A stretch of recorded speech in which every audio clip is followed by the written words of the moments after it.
Turks and Jerks, TYT Sports, Jason, JR, Ben. We did our Turks segment. It's up on the channel. Make sure to have a look. It's a fun one. JR, of course you can go first. Yes, I know we alternate this, and I did Turks first, so I'm sorry I have to go first. Yeah. Because this is giving me a headache. You're apologizing? I watched pre-game NFL shows. I usually don't do that because the one on Fox is too ridiculous. And I like the NFL Network one. Beyond that, no matter which one I turn to, Tom Brady's back. Tom Brady's back. Tom Brady's back. Let's get this out of the way. My jerk is everyone licking Tom Brady's nutsack. Tom Brady is back. Hey, you guys know Tom Brady's back? Hey, he's back. Tom Brady's mad, by the way. He's mad at the commissioner. He's mad at his coach. He's mad at this offensive line. He's mad at the Dolphins. He's mad at the Cleveland Browns. He's going to destroy them. Oh, my God, Tom Brady's back. Okay, Tom Brady's back. What is Tom Brady back from? Suspension. A suspension for what? Cheating! He's a fucking cheater. So Tom Brady's back. Oh, my God. You know how mad he is? He's mad at everybody. You know who Tom Brady should be mad at? Tom Brady for cheating. You know what? Hey, who's the home run leader in baseball, Ben Make? What's my baseball analysis? Who's the home run leader? Home run leader of all time in baseball. I don't remember his name. Who's the home run leader Barry of all Bonds. time? Barry Bonds. Oh, Barry Bonds is back. Barry Bonds is back. You know what he's mad at? He's mad at the commissioner. He's mad at Hank Aaron for hitting less home runs than him. You know what Barry Bonds most likely did? He cheated. Why is everyone not licking Barry Bonds' ass when he's a cheater? And whenever he comes back, he was the hitting coach for the Marlins this season. He was bad who at that. likes him? Nobody likes that guy. Okay. You know why? Because he's a cheater. Why is it that a guy he did get fired? And everyone reveled in that. Why is it that as soon as a cheater comes back, we're licking his ass and we're going, hey, look, the cheater's back. Oh my God, you know how mad he is? I'll tell you what, stop cheating, cheater, and then maybe I can stop disliking you so much. He's a great player. He's a Hall of Famer, one of the best quarterbacks ever play, and he's a cheater. So why do we keep licking his ass and acting like he's the second coming of Jesus? You know, Tom Brady's, I heard this too. Tom Brady's gonna play, you know, he's competing against guys like Joe Montana, his childhood hero, and Brett Favre, who played till he was 44 years old. And you know what else? Tom Brady wants to play forever. Tom Brady can't play forever. Please, let's stop exalting this guy to superhero status. He's a cheater, and he's back to continue to find a new way to cheat by the end of the season. He's a great player on a great team with a great coach and great personality. Know how to use what he does. And his first pass was a 7-yard pass. Oh, look at that great 7-yard pass. You know who made that pass? His third-string rookie quarterback made that same pass. Yeah, you'd like it if Case Keenum could make that pass. I would love it. Actually, and Tom Brady came back in such great fashion against the Cleveland Browns. Oh, he's going to show the Cleveland Browns who's boss. You know who else showed the Cleveland Browns who's boss? Everyone else that's played the Cleveland Browns. They suck.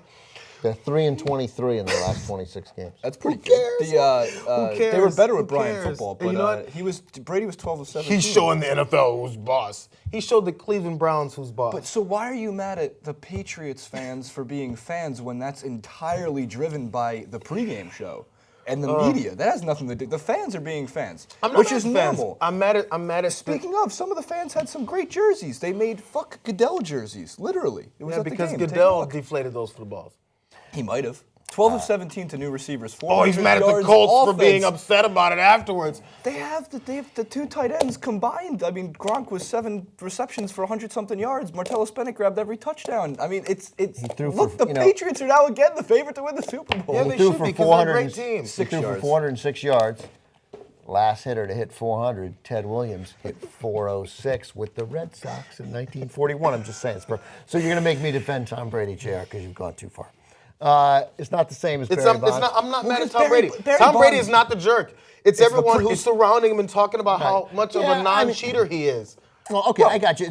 To me, there was the Earth's most minor level of cheating. To me, you know, and it's like it's the distinction between. It's like a spitball. Right. To me, it's the distinction between a spitball and steroids. And steroids are worse. And and this was like, hey man, the NFL with a crazy. What kind of rule in the NFL allows the teams to pick the balls? The league gets the goddamn balls. That's how this works. I think we have to start in general, respecting the great athletes that we have in front of us instead of pegging them against other people in the past. We do this with LeBron James every single day. Yeah. Well, he's not Michael. We do this with, I'm sure, players in baseball because they're not, it wasn't Pedro. Pedro's 4-year dominance in the league. No pitcher in the Red Sox right now could be Pedro. It has to be Pedro. And we do it with football, too. Tom Brady, well, he won't pass Joe Montana because, no offense, Ben, but guys like you will be like, well, Joe Montana would never fail on 3rd and 7, ever, if you ever watched a Joe Montana game. He never did, which I agree. I think it's a great point. But, just respect the fact that, with Peyton Manning, too, same thing. It's my generation's problem, by the way, because we feel the need to rank everything. Yeah. It's our problem with it, instead of just looking at the game and going, hey, why don't we respect one of the greatest quarterbacks we've ever seen under one of the greatest coaches we've ever seen, and this minor controversy of squishy footballs, as you put it, means nothing. It doesn't mean anything. It's all media-driven narratives that help the NFL stay in the headlines through an entire 9-month period where they need to stay in the headlines. Hey guys, Jacoby Brissett is back. He's back. A lot of choices, and in the jerk segment, I have who the real. In the Turk segment, I have who the real jerk was, the NFL, for the crazy fumble rule. So watch that. If you fumble through the end zone, you shouldn't lose the ball to the other team. It doesn't make an ounce of sense. And have a 20-yard penalty. You mentioned as your Turk, John Elway, for not signing Brock Osweiler. But of course, being lucky than good. Right, it was an accident. If we offered him 4 years, $64 million, he took 4 years and $72 million and more money guaranteed, $37 million guaranteed. Brock Osweiler did for the Texans. So the Texans get, and Osweiler, it's not his fault. They get a little bit of the jerks, but he's really struggling this year, and you mentioned some of it, 27th in yards per attempt. Yeah. Completion percentage way low. He was 19 of 42 for 148 yards, so 42 passes for 184 yards. That's horrendous. By comparison, Matt Ryan, who I almost made my Turk of the week, the 500-yard game, you could say, well, look, he had Julio Jones, right? And that's a worthy thing to point out. But this week, Ryan on 28 passes threw for 267 yards in Denver against the elite defense in the league. Julio Jones, I think, had under 30 yards receiving. Quick point on Matt Ryan. Amongst active quarterbacks, he has the most consecutive 200-plus yards. And that starts like 47, 46-ish in a row. And it's Kyle Shanahan, who sort of changed the offense this year, and has fluctuated it game to game. They were heavy passers against the Panthers. They ran the ball significantly against the Broncos. They feel that feels legitimate. I mean, after that opening day loss to the Buccaneers, you thought, okay, Falcons, here we go, 7-9, 8-8. But they seem like legitimate Super Bowl contenders right now. So you could make it Brock Osweiler. And the Texans' decision to foolishly sign him in this desperate move. And that came from ownership from the Texans, like Weir. But if you had one game next week, would you rather have Brock Osweiler or Brian Hoyer? Terrell Pryor. No, I take Brian Hoyer looked good. I don't think Jay Cutler's going to get his job back in Chicago. Is Brian Hoyer the greatest backup quarterback of all time? Brian Hoyer can play, and he played okay last year. He had a miserable playoff game. Yeah, but I've always I said it last year. Brian Hoyer is not a bad player, man. I think he doesn't get much. Again, I got it. I don't know that he's I don't think he would have been the long-term answer. But in a rush to find a long-term answer can cripple a team, and $37 million guaranteed to Brock Osweiler might have done it. So 4 years, $72 million, a bad contract for Brock Osweiler, but it's not 4 years and $77 million. That's what the Dolphins gave Ryan Tannehill. So the Dolphins had they were first downs this week against the Titans, against the mighty Titans, 23-8. The Dolphins, Jason just told me they had 8 first downs this week. That ties the mark for fewest first downs in the league this year in a game, set last week by the Dolphins against the Bengals. They had 8 first downs in that game. They had 10 days to prepare for this game against the Titans and getting 8 first downs. I don't know which of these stats. They were penalized 8 times for 83 yards. Time of possession, 37-23. Rushing yards, they gave up 230. We all know the Titans can run the ball. They gave up 230. Well, they can. They got good backs, and Mariota can run. 235 rushing yards they gave up. They gained 51 yards on the ground. Wow. Their total yards was 398 to 200, so basically 400 to 200. But my favorite stat isn't even the first downs, 23-8. The Titans ran 70 plays. The Dolphins ran 41 plays.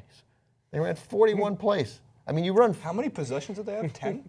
Yeah, well, they had 8 first downs. I don't know. So I mean, the crowd was chanting, "We want more" in Miami. That's Matt Moore. He wasn't even the starter at UCLA.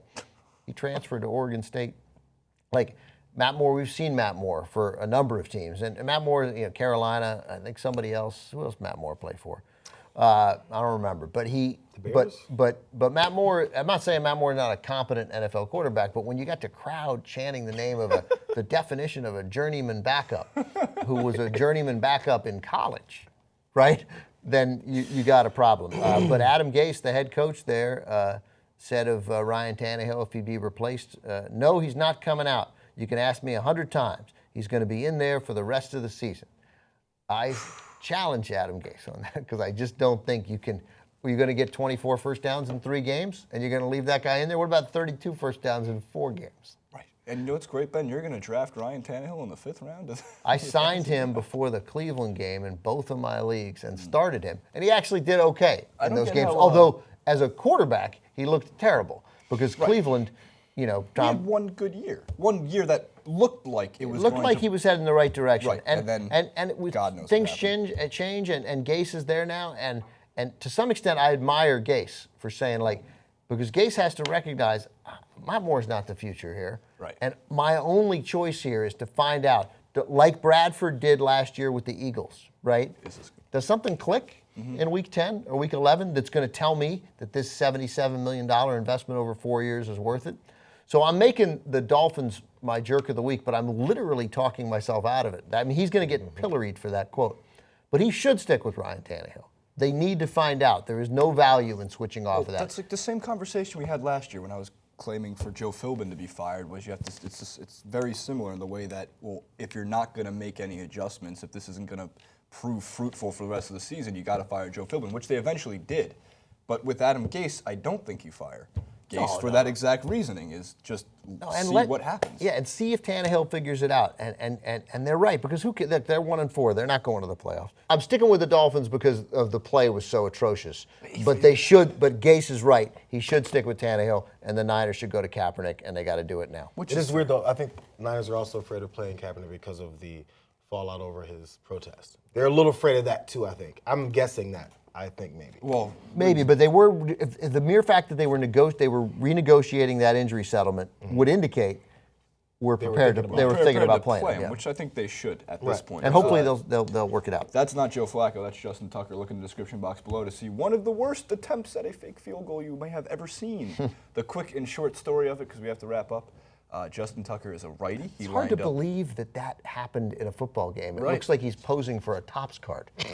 You know, like Does Topps make football cards? There are guys. They make football. There are people trying to get him.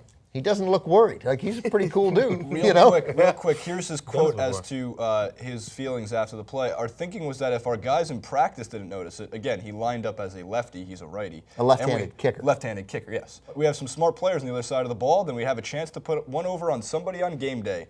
Asked about the last time he threw a pass in a game, Tucker said, I couldn't tell you. I think the last time I threw a pass was in high school on a botched PAT attempt. So there you go. Yeah, he could be Turk-worthy for his response. Also, like they weren't going to know. It's not like there are 12 left-footed kickers in the league. I think there's 1. Speaking of kickers, really, last thing before we go, Adam Vinatieri, 44 years old, perfect on the season, 5 for 5 on 50 he's yards. Hit 38 straight field goals. Yeah. He could kick till he's 54. Tom Brady might not be able to play till he's 54. Tom Brady's mad at that. Also, the Bears need to re-sign. They should speaking of kickers, move to the. They should CFL. never have cut Robbie Gould, and they should re-sign him because Connor Barth keeps missing field goals. Fair enough. Comment below. We'll see you next time.